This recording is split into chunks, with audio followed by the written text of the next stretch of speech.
Bonjour à tous et bienvenue dans ce nouvel épisode du monde de la cyber. Aujourd'hui, c'est un épisode enregistré dans des conditions un peu particulières puisque je suis au bout du monde. Je me trouve actuellement en Nouvelle-Calédonie, à Nouméa, et j'ai profité de ce déplacement pour tendre le micro à l'écosystème cyber sur place. La Nouvelle-Calédonie, c'est un territoire d'outre-mer. Je suis donc en France, à l'autre bout du monde, en plein milieu du Pacifique. Et les enjeux de cybersécurité ici, vous allez l'entendre, sont étroitement liés à la situation géographique, mais aussi politique et socio-économique du territoire. Pour cet épisode exceptionnel, j'ai le plaisir d'interviewer plusieurs personnalités, dont Christopher Gigès, membre du gouvernement de Nouvelle-Calédonie, en charge notamment des sujets du numérique. Nous irons également à la rencontre de Justine Molinier, la directrice du tout nouveau centre cyber du Pacifique, puis nous entendrons Thomas De Decker, directeur général de l'OPT, l'Office des postes et des télécommunications de Nouvelle-Calédonie. Et enfin, j'ai le plaisir de recevoir Pierre Massenet, directeur général du groupe CIPAC, qui participe à la transformation numérique du territoire. Avec cet épisode, je vous partage un bout de ce grand voyage que j'ai entrepris pour commencer l'aventure du podcast devenu indépendant. Et j'en profite pour remercier tous les auditeurs qui ont participé à mon crowdfunding dont l'objectif a bien été atteint. Merci pour votre soutien. C'est le début d'une grande et belle aventure qui commence ici. Bonjour Justine Molinier. Bonjour Leslie, bonjour à tous. Merci d'avoir accepté mon invitation au micro du podcast et de m'accueillir dans vos locaux à Station N pour enregistrer cette interview. Alors, Station N ici, c'est un peu l'équivalent de Station F à Paris, sauf que le N, c'est pour Nouvelle-Calédonie, Nouméa, Nouville, c'est pourquoi ? Exactement, pour tout ça, pour Nouméa, Nouville, le numérique, la Nouvelle-Calédonie, avec ce côté insulaire où la Nouvelle-Calédonie est une île, le port est hyper important, la dimension maritime l'est, donc c'était aussi important pour la DINUM, la direction du numérique et de la modernisation du gouvernement de Nouvelle-Calédonie, que ce soit dans ce lieu stratégique. Alors ici, nous sommes en effet à Nouville, tout proche de Nouméa, et le site a été créé en mars 2022 pour accueillir les acteurs de la tech, du numérique, de l'innovation. Et il accueille depuis peu le Centre Cyber du Pacifique dont vous êtes la directrice et dont nous allons parler aujourd'hui. Alors pour commencer, est-ce que vous pouvez nous présenter le Centre Cyber du Pacifique, sa mission et les raisons de sa création ? Alors du coup, le Centre Cyber du Pacifique, donc c'est l'équivalent des CISER de France métropolitaine et des territoires ultramarins. Donc en fait, on a été lancé avec le plan France Relance de l'ANSSI, l'Agence nationale de la sécurité des systèmes d'information. Donc, il avait fait un plan pour 3 ans pour justement lancer les CISERT. Donc, nous, on en a bénéficié donc fin 2023. Donc, pour 3 ans de fonctionnement, 2024, 2025, 2026, avec une partie qui est prise en charge par le pays. Donc, nous, aujourd'hui, nos financements, c'est donc l'État français via le plan France Relance et le gouvernement de Nouvelle-Calédonie. On est une association, donc une association loi 1901, composée donc d'une équipe salariée énorme, puisque aujourd'hui nous avons la chance d'être 2. Donc Cédric Desménés qui est l'opérateur cyber et donc moi qui en suis la directrice. Aujourd'hui, pour cette année, on accueille un alternant. Et donc, l'objet social du centre cyber, c'est de devenir le point focal, le point central de la cybersécurité dans la région Pacifique. Donc, très rapidement, pourquoi centre cyber du Pacifique ? Parce qu'en fait, c'est un découpage métropolitain, donc un découpage par région. Et nous, on est la région Pacifique Sud, donc qui comprend la Nouvelle-Calédonie, la Polynésie française et Wallis-et-Futuna. Dans les faits, on a été déployé en février 2024, donc il y a 1 an. On s'est rapproché de la Polynésie française qui souhaite eux aussi se doter de leur propre centre de ressources, donc de leur propre CISERT. Et donc qui aimeraient le mettre en œuvre justement sur 2025. Donc on échange en lien régulièrement avec eux, ce qui est hyper intéressant puisque comme partout dans la cybersécurité, plus le maillage territorial est implanté et présent, mieux c'est. Donc ça nous ferait aussi des homologues parce que je comprends bien que pour une vision métropolitaine, Tahiti-Nouméa, Papeete-Nouméa, c'est très proche. C'est quand même l'équivalent d'un Paris-New York en distance. Il y a plus de 7 heures d'avion, il y a 21 heures de décalage horaire et que si demain on devait intervenir pour la Polynésie française, on serait quand même un peu limité, ne serait-ce qu'en termes de logistique, de décalage horaire, de temps de trajet pour y aller. Donc voilà, donc la Polynésie française, même si elle est proche, elle reste quand même un petit peu loin lorsqu'on est sur notre petit bout du caillou dans le Pacifique.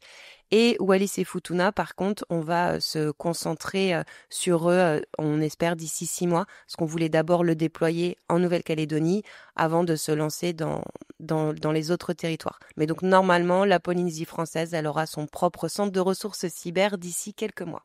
Est-ce qu'on peut rappeler la mission et les raisons de la création de ce CSIRT du Pacifique? Oui, bien sûr. Alors, en gros, il y a 4 missions principales pour le Centre cyber du Pacifique.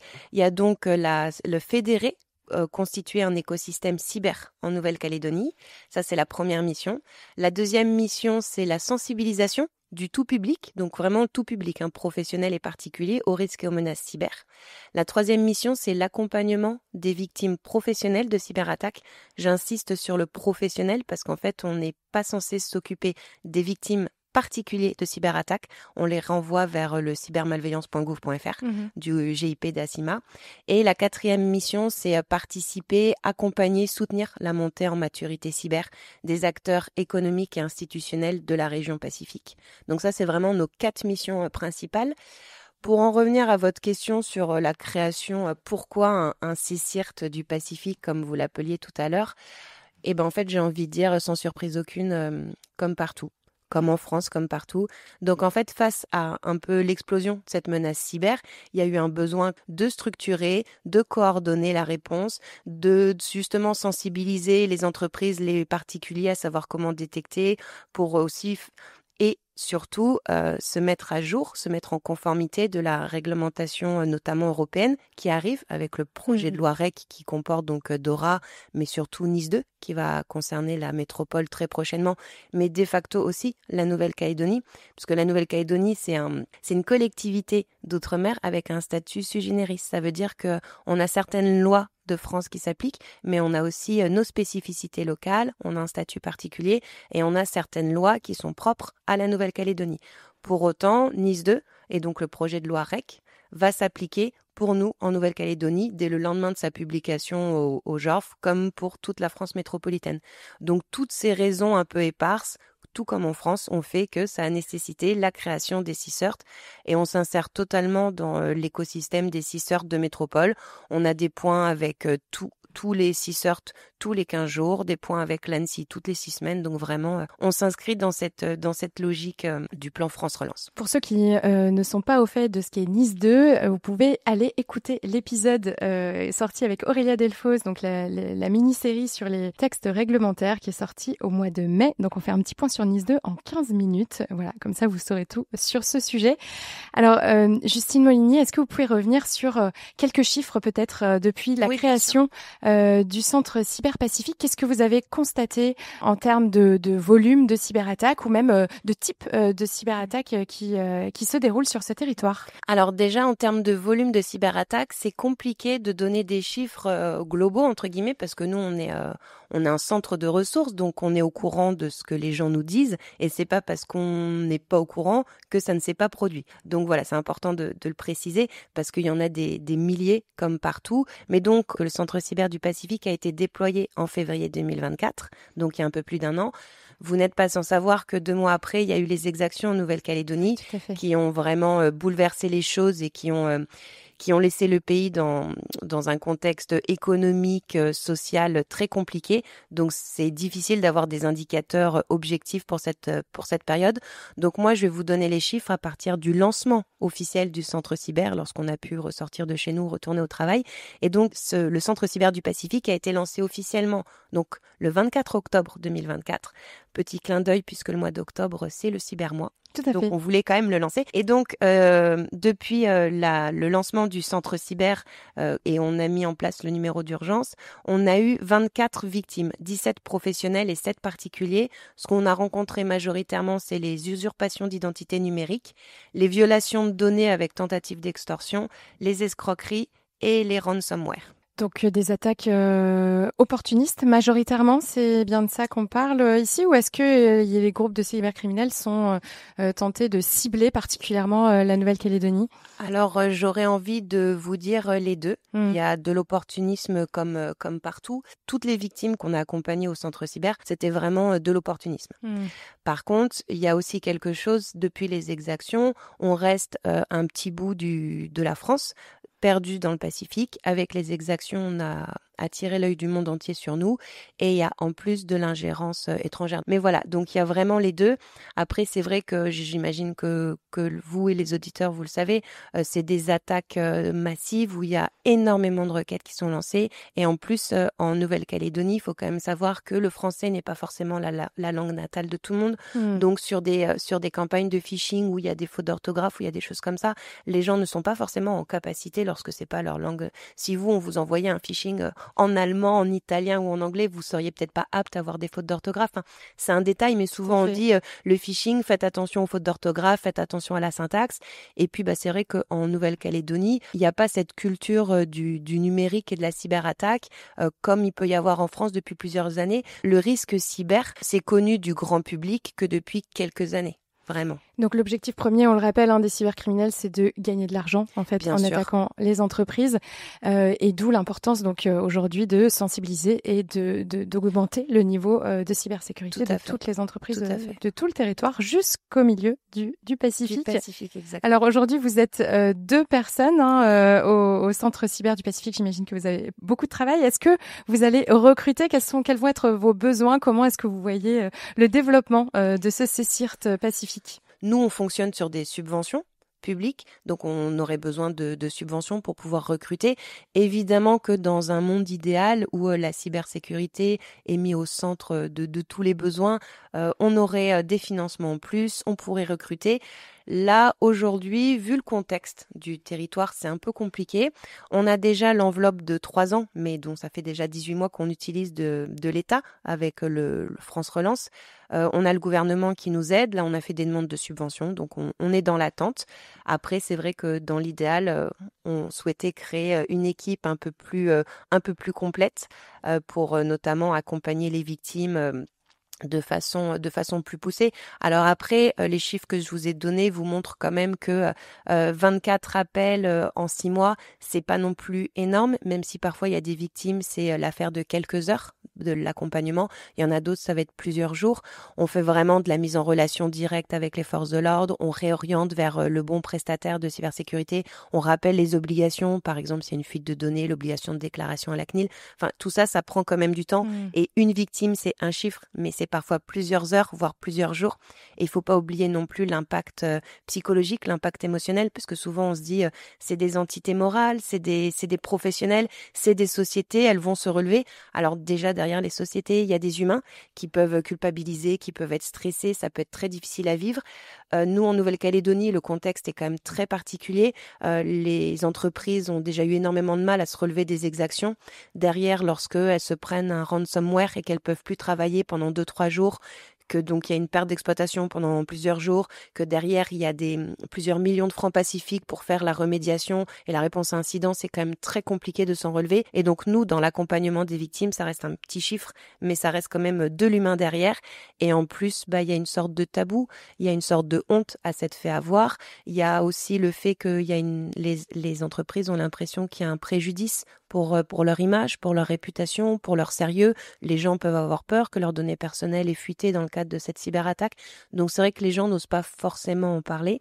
Donc c'est vrai que c'est pas toujours évident, mais ça nous permet quand même de les rassurer en leur disant que ça arrive à tout le monde. C'est juste que les gens n'en parlent pas et qu'il faut justement lever le tabou. Et c'est aussi pour ça qu'on essaye de faire beaucoup de sensibilisation vraiment pour le tout public. Il faut le rappeler, en effet, comme vous le faites très justement, c'est un drame de vivre une cyberattaque, que l'on soit une entreprise, une organisation, un particulier. Merci beaucoup, Justine Molinier. Je voulais revenir rapidement pour clôturer notre interview sur votre parcours. Comment devient-on directrice d'un CSIRT au milieu du Pacifique ? On manque cruellement de femmes dans le monde de la cyber. Est-ce que vous pouvez nous raconter comment vous êtes arrivée là ? Et pourtant, oui, les femmes sont tout aussi compétentes que les hommes, que ce soit dans la cybersécurité ou ailleurs. C'est important de le dire. Mais donc, moi, je suis de base juriste. J'ai fait un master 2 en droit pénal et sciences criminelles en option criminologie. Donc, c'est vrai que moi, je suis rentrée dans le centre cyber par ce biais de l'aide aux victimes, puisque j'ai travaillé 8 ans sur le territoire dans l'association d'aide aux victimes, mais les victimes, tout type de victimes, hein, cambriolage, violence conjugale, etc. Et c'est vrai que c'est par ce biais-là que je suis rentrée dans le Centre Cyber du Pacifique, parce que ça reste des victimes, comme je le disais tout à l'heure. Eh ben, merci beaucoup, Justine, d'avoir accepté de partager ces informations au micro du podcast. Merci à vous, Leslie. Bonjour, Thomas de Decker. Bonjour. Vous êtes directeur général de l'OPT, l'Office des Postes et des Télécommunications de Nouvelle-Calédonie. Et j'aimerais revenir avec vous sur 2 cyberattaques qui ont eu lieu l'an dernier. L'une sur un câble sous-marin qui relie la Nouvelle-Calédonie à l'Australie et l'autre sur un fournisseur d'accès à Internet, un faille, comme on dit. C'était en 2024, durant les violents événements qui ont secoué la Nouvelle-Calédonie. La première a eu lieu 2 jours avant l'arrivée du président de la République sur place. Est-ce que vous pouvez nous en parler ? Que s'est-il passé ?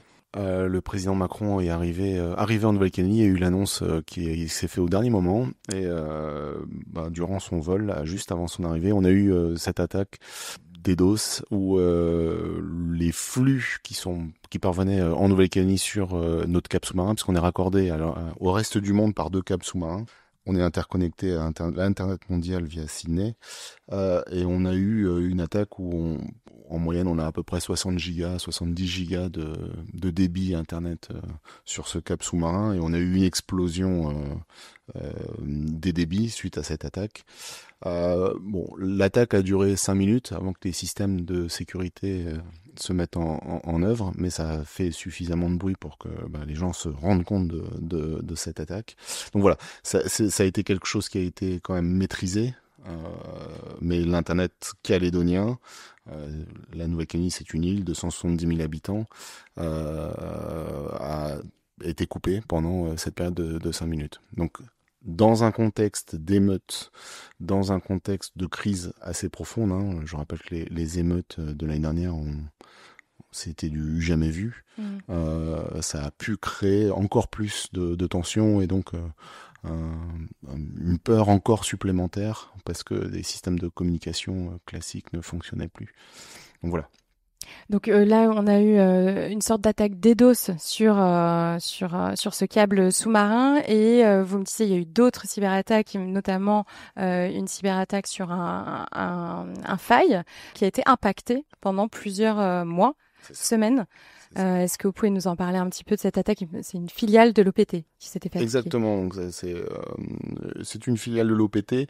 Ce qu'on a vu, mais tous collectivement, hein, c'est que pendant cette crise et ces émeutes, où on a eu quand même plusieurs centaines de magasins qui ont été détruits, des entreprises qui ont été détruites, on a eu énormément d'attaques cyber pendant cette période. On a le sentiment qu'au niveau mondial, les pays en crise peuvent être présenter des failles de sécurité et donc ça peut attirer des pirates cyber. Déstabilisation à distance. Ouais, exactement. On en rajoute une couche. Et donc ce FAI, oui, son principal data center a été brûlé pendant les émeutes. Ici en Nouvelle-Calédonie. Et donc il lui restait uniquement deux secours finalement, un secours à chaud sur lequel il avait répercuté et renvoyé l'ensemble de son activité de fournisseur d'accès à Internet, et puis un secours en métropole.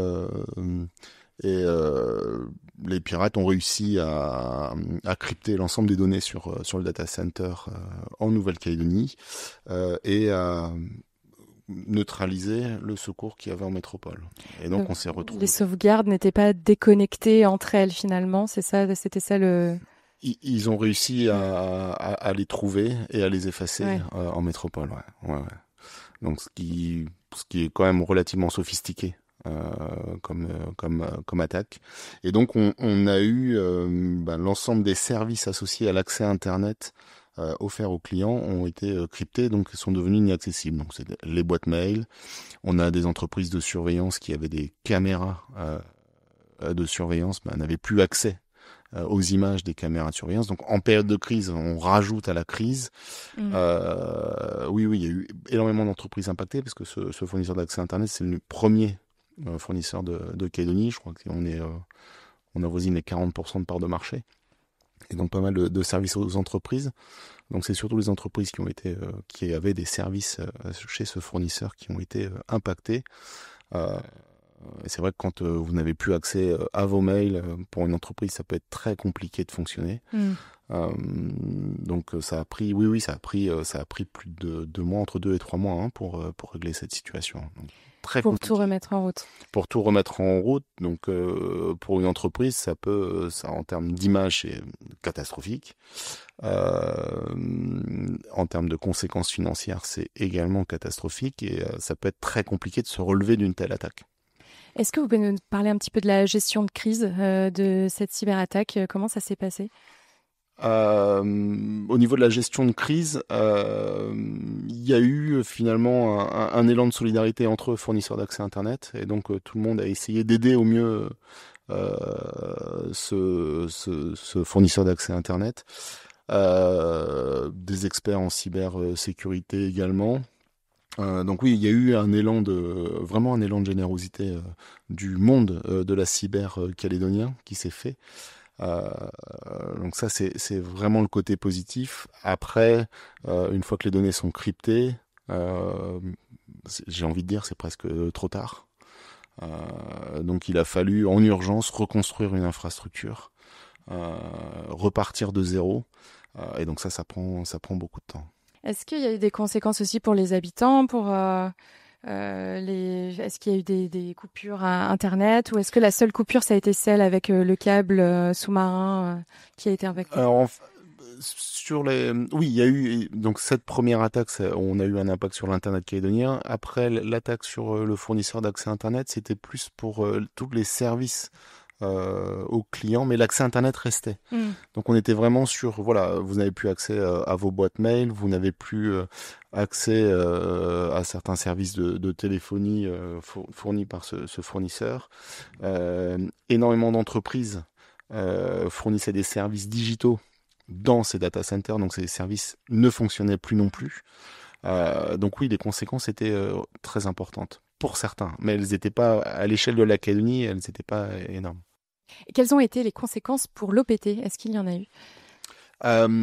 En direct, non, absolument pas. C'est resté vraiment cantonné aux fournisseurs d'accès Internet et à ses clients. Après, voilà, comme je vous le disais, en termes d'image, ça peut rejaillir sur la maison mère. Ça n'a pas été trop le cas, mais le fournisseur d'accès Internet, lui, oui, là, ça a été compliqué. Donc, ils ont travaillé sur un plan de communication et de reprise d'activité vis-à-vis de leurs clients. Et puis je crois que ça a été aussi surtout pour tout le monde une prise de conscience de la nécessité de prendre sérieusement le risque cyber en compte. On a l'impression que ça arrive toujours qu'aux autres. Et là, ça a sauté aux yeux de tout le monde que le risque, il était bien présent et qu'il fallait s'en prémunir. Et finalement, une fois que le risque était là, l'attaque, elle était là, que le contrôle des serveurs avait été fait, c'était presque trop tard. Justement, j'allais vous demander est-ce que vous avez mis des mesures supplémentaires en place depuis cette période pour mieux vous protéger, pour élever votre niveau de cybersécurité? Tout le monde est en train, au niveau calédonien, toutes les entreprises, donc il y a NIS 2 qui va arriver et qui va être rendu applicable en Calédonie. On a un petit décalage avec la métropole sur les réglementations. Donc il y a pas mal d'audits qui sont en cours pour les grosses entreprises calédoniennes. Les plus petites sont pas encore tout à fait sensibilisées à ce risque, mais pour les gros, il y a déjà une prise de conscience, les premiers audits qui sont en train de se mettre en place pour savoir quel est l'écart entre où on est aujourd'hui et où on doit être demain avec l'entrée en vigueur de ce texte. Donc oui, ça avance. Après, la Calédonie est une grande île, mais peu peuplée. Hein. On est 270 000 habitants, on a 14 habitants au kilomètre carré, donc mais tout ça pour dire qu'on a du mal à attirer, alors surtout après la crise, des compétences, et les compétences cyber sont très particulières, sont très recherchées. Donc c'est également un sujet arriver à faire monter en compétences les gens sur ces sujets et trouver des compétences, et ça prend du temps. Le message est passé, donc n'hésitez pas à venir postuler en Nouvelle-Calédonie dans les métiers de la cyber. En tout cas, il y a du boulot. Il y a de la place pour tout le monde et Il il va y y a avoir du du travail. boulot, ouais. Et Nice 2, on estime que c'est 200 à 300 entreprises calédoniennes qui vont devoir se mettre, qui vont devoir se mettre à niveau. Donc ils vont rechercher des compétences très cyber très clairement. Dans l'immédiat. Depuis cette période de crise, est-ce que vous attendez à vous faire attaquer à nouveau? Est-ce que vous subissez quotidiennement des tentatives d'intrusion? Comment ça se passe à ce niveau-là? En fait, quand vous discutez avec l'ensemble des fournisseurs d'accès, les équipes multimédia OPT, les attaques, c'est quotidien. C'est des centaines et des centaines d'attaques tous les jours. Donc aujourd'hui, on travaille plutôt à une coordination de l'ensemble des acteurs cyber. On réfléchit, il y a une réflexion au niveau de la Nouvelle-Calédonie de l'État pour mettre en place une politique cyber à l'échelle du pays et coordonner l'ensemble des acteurs de la chaîne digitale sur ces sujets. Il y a des questions de compétences, c'est très technique, c'est très complexe, donc il y a la montée en compétences aussi, mais il y a vraiment le sujet de la sensibilisation, et ça commence par juste un antivirus installé sur son ordinateur, des fois. C'est aussi bête que ça. Mais voilà, c'est une démarche à faire et elle n'est pas innée. Et parfois juste un mot de passe un petit peu plus long. Également. Très bien, merci beaucoup Thomas Dedecker, merci d'avoir accepté de revenir sur cet événement au micro du podcast. Merci à vous, et bon séjour en Nouvelle-Calédonie. Merci. Bonjour Monsieur le Ministre. Bonjour. Vous êtes membre du gouvernement de la Nouvelle-Calédonie, porte-parole de l'exécutif en charge de l'économie, du commerce extérieur, de la fiscalité, du travail et de l'emploi, de l'énergie, du numérique et de l'attractivité de la Nouvelle-Calédonie. Rien que ça, c'est un très beau portefeuille très complet. Nous, ce qui va nous intéresser aujourd'hui, c'est la partie numérique. Alors déjà, est-ce que vous pouvez nous expliquer qu'est-ce que ça signifie être ministre en charge du numérique sur un tel territoire ? En charge du numérique, ça veut dire développer des nouvelles filières en Nouvelle-Calédonie, donc accompagner l'écosystème, accompagner le développement de la New Caledonian Tech. On travaille en lien également avec la French Tech de Nouvelle-Calédonie et d'autres clusters. Donc c'est un peu le travail de ce que fait Clara Chapaz au niveau national, mais sur un plus petit territoire. Alors justement, la Nouvelle-Calédonie, on le rappelle, c'est un territoire français. Alors comment est-ce que vos compétences s'organisent avec celles de Clara Chapaz ? Sur la partie développement économique, on est totalement compétent. Donc, on a des liens, bien entendu, avec la métropole sur des programmes nationaux sur lesquels on demande des accompagnements, soit financiers, mais également techniques. On a des liens beaucoup plus forts sur la cybersécurité où l'État est en charge de la sécurité. On a un comité de pilotage qui sera lancé sur ce sujet entre l'État et la Nouvelle-Calédonie et qui sera copiloté. Et justement, sur les sujets du numérique, quels sont les principaux enjeux que vous êtes amenés à traiter aujourd'hui en Nouvelle-Calédonie ? Il y a plusieurs choses. Il y a un développement de la filière et de l'écosystème, donc avec des entreprises qu'on accompagne à la fois sur des dispositifs fiscaux, et donc d'avoir le secteur de la fiscalité, c'est utile pour ça, sur des statuts de jeunes entreprises innovantes ou des crédits d'impôt qui sont liés, des accompagnements sur des appels à projets pour des développements qui sont un peu priorisés. On a vraiment voulu faire de la tech for good en Nouvelle-Calédonie. On lancera très prochainement une réhabilitation de notre plan stratégique sur l'économie numérique qui sera présenté en séance du gouvernement très très prochainement et ensuite au Congrès. Et enfin, on a une priorisation de l'intelligence artificielle puisque on a la possibilité en Nouvelle-Calédonie de créer des zones franches et donc d'attirer des investisseurs qui sont liés à ce secteur. Vous êtes à l'initiative également d'un projet qui s'appelle, donc vous l'avez évoqué, New Caledonia Tech, et vous avez ici en Nouvelle-Calédonie, il y a la station N, à l'instar de station F. Il y a plus de 60 startups ici qui œuvrent dans le numérique. Est-ce que c'est un enjeu vraiment stratégique pour dynamiser le territoire, pour attirer des talents, créer de l'emploi ? Aujourd'hui ? Ouais, c'est essentiel parce qu'on est vraiment dans une phase de de diversification de l'économie calédonienne. On s'est souvent centré sur le nickel et l'administration en Nouvelle-Calédonie. Et aujourd'hui, on a ce secteur qui est le secteur qui a créé le plus d'emplois en France, enfin en France métropolitaine, ces dernières années. Et donc, on a voulu créer à la fois un lieu qui est la station N, qui une ancienne gare maritime, et comme en métropole c'était une ancienne gare de train, donc sur une île c'était un petit clin d'œil à ça. Les différents dispositifs fiscaux, les priorisations de secteurs sur lesquels on accompagnait, et donc pour nous c'est une très belle filière de diversification économique, et surtout comme vous l'avez cité, avec déjà 60 startups. Il y a 5 ans on était 5 ou 6 startups, aujourd'hui on a 60. Alors quelles sont les mesures qui sont mises en place, j'imagine, pour essayer d'attirer un petit peu les entreprises, les talents pour œuvrer dans le numérique en Nouvelle-Calédonie? Il y a plusieurs choses. Il y a à la fois le statut de jeune entreprise innovante qui est à l'instar de la métropole. On a le crédit d'impôt recherche innovation. On a des grands appels à projets qui ont été lancés, avec des dotations qui pouvaient aller jusqu'à 200 000 euros par entreprise. Là, prochainement, on emmène 8 startups à Vivatech pour aller chercher justement des investisseurs. On a créé un statut de financement participatif pour nos startups, pour qu'ils puissent aller chercher des financeurs. Et enfin, on a voulu surtout que le privé prenne le relais du public dans l'accompagnement des startups, puisque le but n'est pas d'avoir des subventions ad vitam aeternam, mais c'est d'avoir des marchés.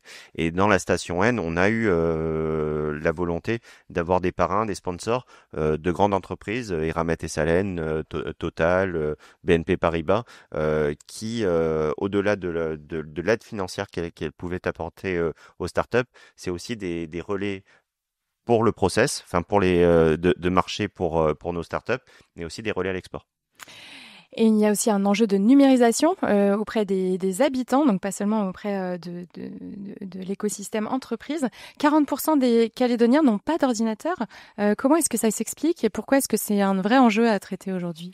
La Calédonie est grande, très grande. On n'est pas beaucoup d'habitants, on est 270 000, mais on a des zones qui sont très isolées. La côte est, les îles Loyauté, où il n'y a pas forcément une culture du numérique qui est encore développée. Sur le Grand Nouméa, on n'est pas à 40%. On est à beaucoup plus de numérisation, de personnes qui disposent d'un ordinateur ou d'un téléphone portable. Et c'est pour ça au-delà du programme de développement économique, dans le plan stratégique sur l'économie numérique on a cette partie inclusion qui est pour nous essentielle si on veut vraiment faire de cette filière une filière de diversification, parce que si on laisse une partie des personnes au bord de la route, on risque d'avoir de la résistance à ce changement, et donc on est vraiment sur un accompagnement sur des initiatives de redonner des ordinateurs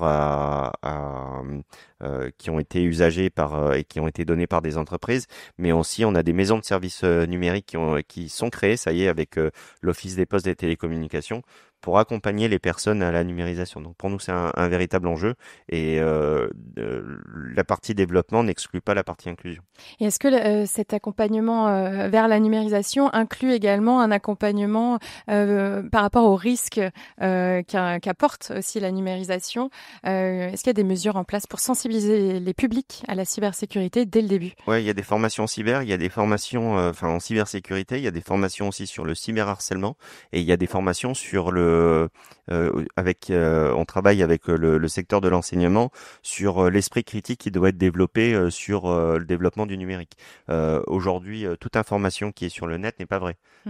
Et il faut c'est un formidable outil, ça accélère formidablement le fait d'aller chercher une information, mais parfois cette information est fausse, et donc il faut garder un sens critique par rapport à ce qu'on trouve. Et donc on travaille avec Isabelle Chamorro, qui est ma collègue en charge de l'enseignement sur ce type de formation, mais également un travail avec les clusters, et notamment le cluster open de formation à la cybersécurité, puisqu'on voit qu'on est attaqué perpétuellement.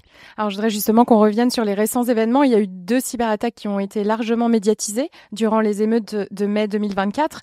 Le directeur général de l'OPT dont vous parliez, donc Thomas De Decker, nous en a parlé, il nous a partagé le récit de ces incidents. Et j'ai lu qu'à l'époque, vous aviez identifié des adresses IP provenant de Russie, même si les attaques n'ont pas été revendiquées. Est-ce qu'on en sait plus aujourd'hui et que viendrait faire la Russie dans de telles attaques? On a 90 à 95% des attaques qui viennent de Russie, enfin dans les serveurs de la Nouvelle-Calédonie, mais on a deux types d'attaques. On a des attaques qui sont des attaques d'État. On a vu qu'il y a eu des ingérences extérieures à la Nouvelle-Calédonie au moment des émeutes, et on a encore des ingérences extérieures de l'Azerbaïdjan, de la Russie, comme ce qui a été fait au final en Afrique à l'époque. Ça a été un copier-coller pratiqué dans le Pacifique et dans les Outre-mer. On a même des ingérences en Corse sur ces sujets. La grosse attaque qu'on avait eue, c'était quelques heures après l'annonce de la venue du président de la République, donc avec une attaque d'une violence quand même assez inouïe pour la Nouvelle-Calédonie.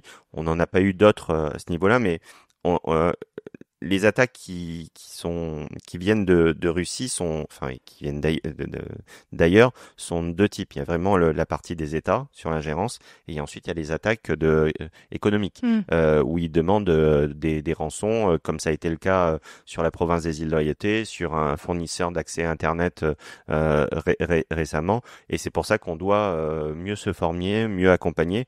Et le fait d'être un centre de cyber-ressources pour le Pacifique nous permet d'accéder justement à ces formations. Et quel est l'intérêt des puissances étrangères de réaliser des opérations d'ingérence sur le territoire de Nouvelle-Calédonie, surtout en situation de crise comme l'an dernier?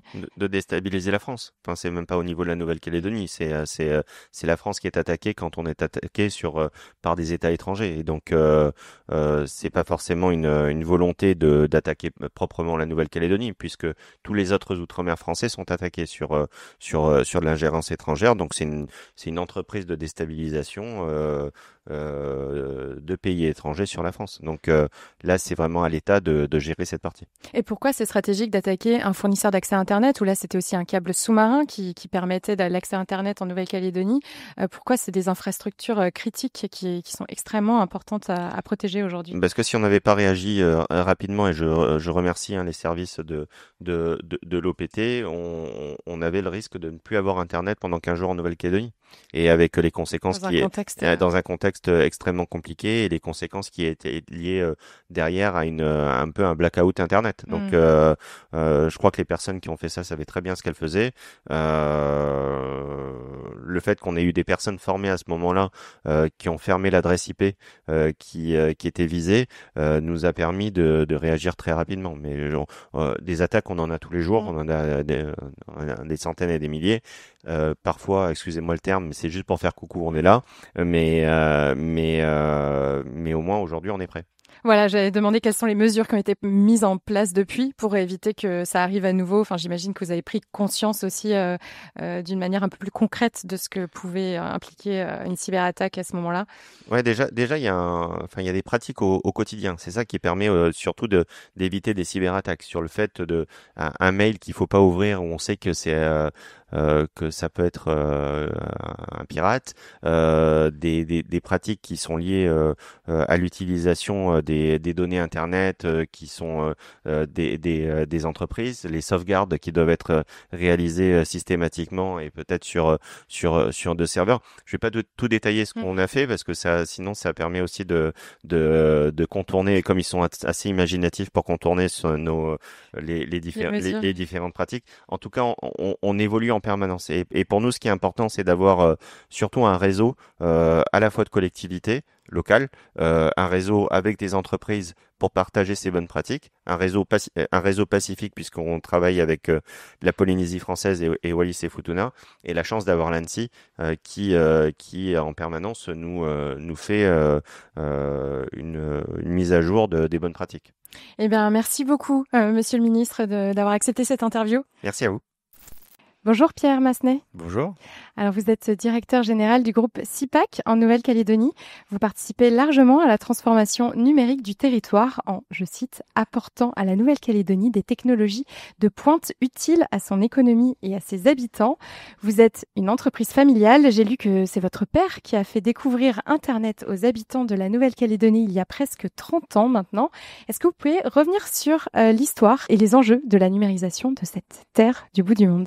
Alors, effectivement, groupe CIPAC, un groupe calédonien, implanté depuis un peu plus de 50 ans en Calédonie. Donc, on est dans divers secteurs d'activité. On a, on va dire, un historique très industriel et très vite, on s'est tourné vers les activités numériques qui sont essentielles, bien entendu, à tout développement, notamment dans le monde d'aujourd'hui.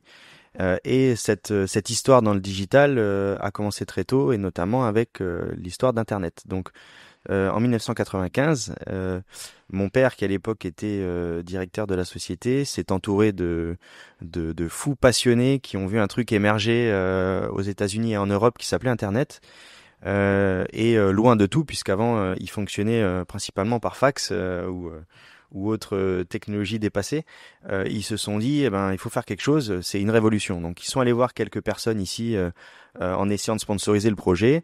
Ils ont eu un peu de portes qui sont fermées, on va dire, sur leur nez. Donc, qu'est-ce qu'ils ont fait? Ils se sont dit, on va pas se décourager, on y croit. Donc, ils ont lancé Internet de manière un peu pirate. Donc, à l'époque, avec une antenne qu'ils ont placée au centre-ville, là où on a notre business center ou tech actuel. Et puis, ils ont lancé les premières communications Internet. Et un peu plus tard, une fois qu'ils avaient, on va dire, testé le concept, ils ont organisé ce qu'ils ont appelé la première fête de l'Internet à la baie de la Moselle, où ils invitaient les Calédoniens à surfer sur Internet. En tout cas, voilà, ils ont vraiment lancé ce truc-là. À l'époque, ils y croyaient, ils l'ont fait. Et depuis, bien entendu, c'est devenu une telle commodité qu'on a du mal à s'imaginer aujourd'hui à quel point à l'époque c'était nouveau et que les gens c'était une révolution pour eux, quoi. C'est quelque chose qui finalement date d'à peine 30 ans. Et justement, est-ce qu'on pourrait revenir sur votre activité? Comment vous avez développé votre activité donc depuis les 30 dernières années? Si vous pouvez juste rappeler ce que ça veut dire CIPAC. Alors CIPAC, c'est Compagnie Industrielle du Pacifique. On a lancé Internet dans les années 80-95. Ensuite, on a ouvert notre premier data center dans les années 2010. Et on a toute une série de services. Donc, on est surtout sur les infrastructures. Voilà, on met à disposition des infrastructures de transport et de stockage de données pour nos clients calédoniens ou du Pacifique. Et donc, tout ça s'est mis en place au fur et à mesure. On s'est développé avec les besoins. La Calédonie est un micro-marché. Et donc, ce qui s'est passé, c'est qu'on a déjà répondu à nos propres besoins. Et ensuite, on a mis à disposition ce qu'on faisait pour nous-mêmes à d'autres. C'est compliqué parce qu'on a on va dire des masses critiques qui sont difficiles à atteindre pour des activités qui sont très gourmandes en capex et en compétences.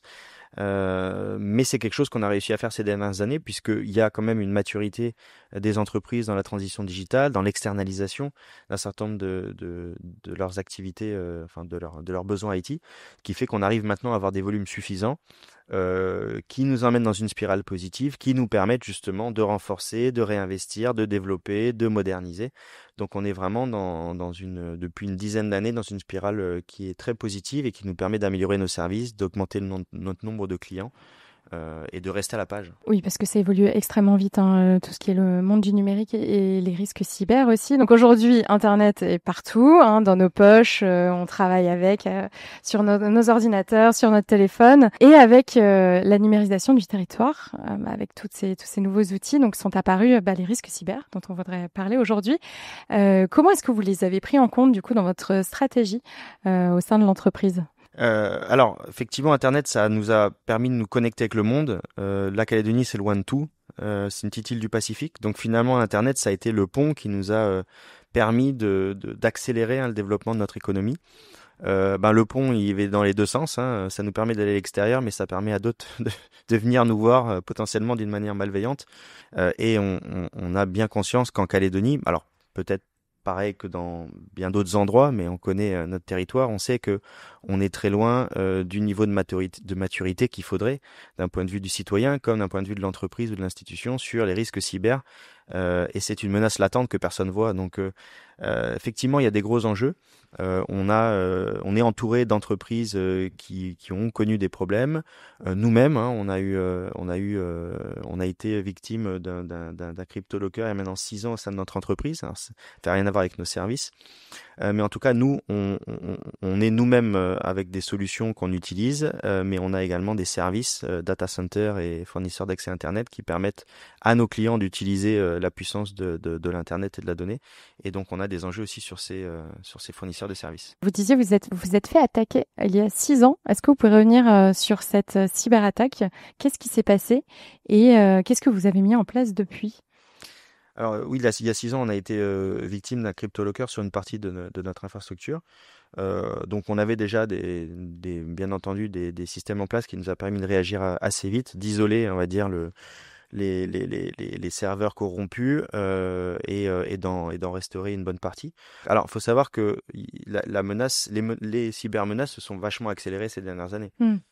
Il y a 6 ans de ça, elles étaient déjà présentes. Ah oui, c'était déjà présent, mais là, on est sur une espèce de courbe exponentielle et nous, on le voit. Hein, on a notamment, on est en partenariat avec le Centre cyber du Pacifique sur un honeypot qui permet de recenser le nombre d'attaques. C'est vraiment quelque chose. Est-ce que vous pouvez juste rappeler ce que c'est un honeypot pour nos auditeurs? Un pot de miel, donc une espèce de vulnérabilité qui est que volontaire, vous avez mis en place, voilà, et qui permet justement d'attirer, on va dire, les attaques et qui permet de monitorer, donc de mesurer à quel point on est attaqué sur le territoire de la Nouvelle-Calédonie. Donc pour revenir à ce qu'on a vécu, on a revu toutes nos accès. On s'est rendu compte, hein, comme beaucoup d'entreprises, qu'il y a des systèmes qui sont en place et puis qui dérivent au fur et à mesure du temps.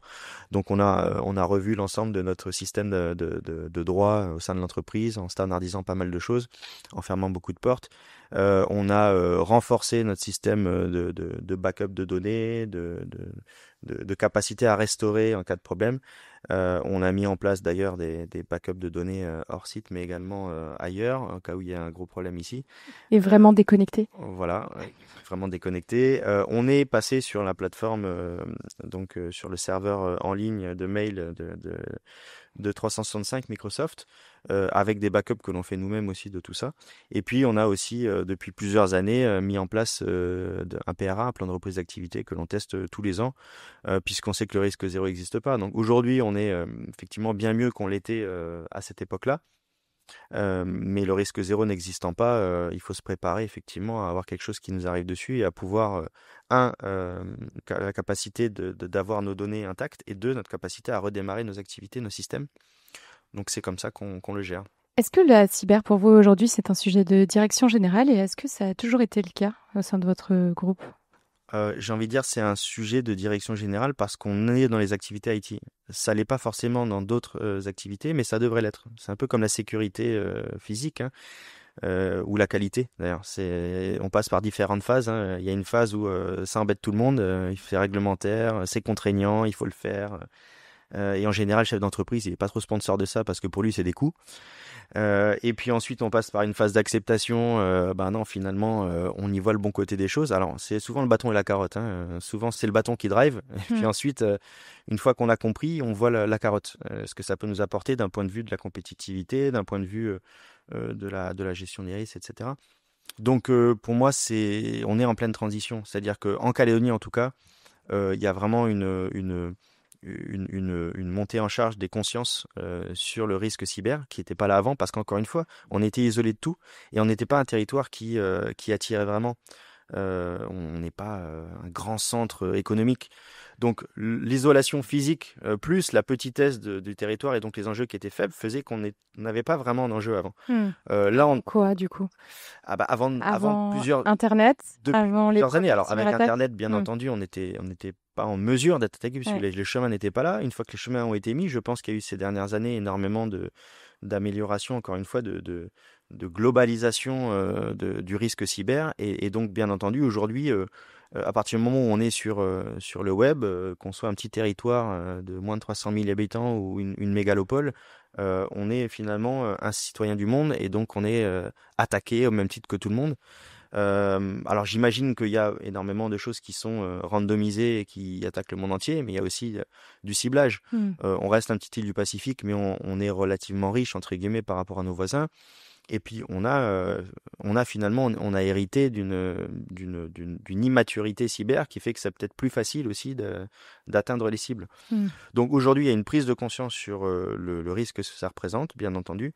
Il y a le centre cyber qui s'est créé, donc ça sert à élever les consciences, ça sert à faire parler, à libérer la parole, et puis ça sert surtout à acquérir les basiques. Parce qu'on a beau dire, il y a un Pareto, il y a peut-être 20% des mesures qui font 80% de la sécurité, c'est ça là qu'il faut mettre en place tout de suite. Après on est sur une asymptote qui tend vers l'infini et on n'y arrivera jamais. Et quels sont les enjeux que vous voyez pour l'avenir, pour le groupe CIPAC en matière de cybersécurité ? Ce que je vois dans l'avenir, c'est de continuer effectivement à nous rester à la page, continuer d'adresser ce sujet en direction générale aussi important que la sécurité physique ou la qualité, c'est-à-dire c'est quelque chose qui est l'affaire de tous. Il faut qu'on continue de monter nos collaborateurs en maturité, il faut qu'on continue nous-mêmes à rester en veille technologique et vigilants. Après, c'est d'utiliser nos services à nous-mêmes et à moderniser nos services, comme je disais tout à l'heure. On a au sein du groupe un data center. Ce data center, il est lui-même, bien entendu, à la manœuvre pour nos clients. On a un certain nombre de services de backup out of band, de snapshot immuable, de bandothèque, de copy backup qu'on fait nous-mêmes à l'étranger. On a eu des risques en Calédonie qui n'étaient pas seulement des risques cyber, mais des risques physiques. Aujourd'hui, il y a un certain nombre de serveurs qui sont dupliqués, de données qui sont dupliquées plusieurs fois en Calédonie, mais également à l'étranger. Est-ce que vous recrutez en ce moment en Nouvelle-Calédonie ? Ah oui, on recrute beaucoup en Calédonie. On a effectivement eu les problèmes qu'on a connus en 2024 qui ont potentiellement dégradé l'image du territoire. Moi, j'y suis né ici. Il y a ce que vous voyez dans les médias et puis il y a ce qui se passe ici. Ce qui se passe ici, c'est qu'on est quand même dans une île très agréable à vivre avec énormément de challenges. Contrairement à ce que pensent les gens, on n'a pas un os dans le nez et on fait des choses qui sont assez poussées ici en termes de technologie. Donc je vous invite à bien entendu à nous contacter si vous êtes intéressé par une aventure à l'autre bout du monde parce qu'on a du boulot, on a des équipes qui s'éclatent et on a des gros enjeux. Et ce qui est intéressant en Calédonie, c'est comme on est sur un petit territoire avec des petites équipes, on est hyper agile, hyper polyvalent et on gère des projets de bout en bout.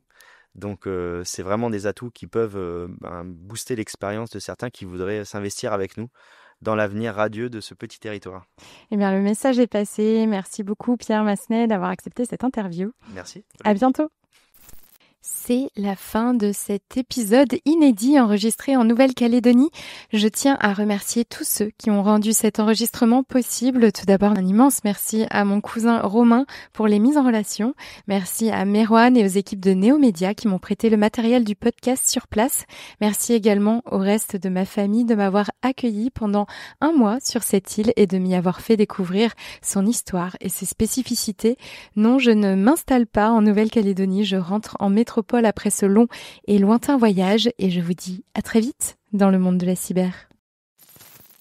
Merci à tous d'avoir suivi cet épisode du monde de la cyber. Si vous êtes arrivés jusqu'ici, c'est que vous commencez à bien accrocher à ce podcast. Alors si vous voulez découvrir les coulisses et être au courant de toutes les actus, je vous donne rendez-vous sur notre compte Instagram, le monde de la cyber. Et n'hésitez pas aussi à vous abonner au podcast et à me laisser un petit commentaire sur Spotify ou Apple Podcast. Ça m'aide beaucoup à faire grandir le projet et ça me fait super plaisir de lire tous vos petits messages. Merci à vous et à très vite dans le monde de la cyber.